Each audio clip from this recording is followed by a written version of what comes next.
লক্ষ লক্ষ টাকা খরচ করে যখন উৎসব পালন করছে বন দপ্তর, তখন হাতির হামলায় মাথায় ছাদ খুইয়ে প্রায় খোলা আকাশের নিচে 10টি পরিবার, ঘরে সামান্য খাবারও নেই। অথচ অভিযোগ এত বড় ঘটনার পরও বন দপ্তর নির্বিকার।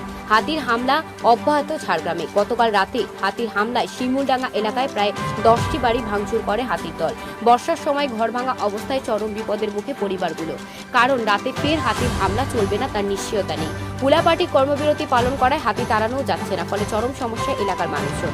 ভরা বর্ষায় জঙ্গলে খাবারের আকাল, মাঠেও সেরকম কিছু নেই, ধান রোয়া চলছে। বুধবার খাবারের সন্ধানে সাত সকালে লোকালয়ে ঢুকে পড়ছে দলমার দাতালের দল। একটা দুটো নয়, ঘুম থেকে উঠে এতগুলো হাতিকে ঘরের দোরগোড়ায় দেখে আতঙ্ক ছড়ায় গ্রামবাসীদের মধ্যে।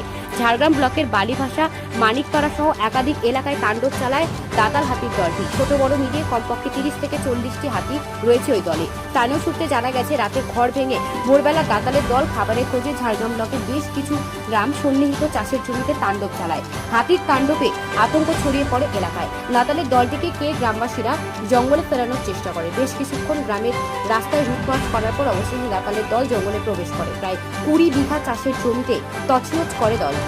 বন দপ্তরের বিরুদ্ধে ক্ষোভ ক্রমশই বাড়ছে গ্রামবাসীদের।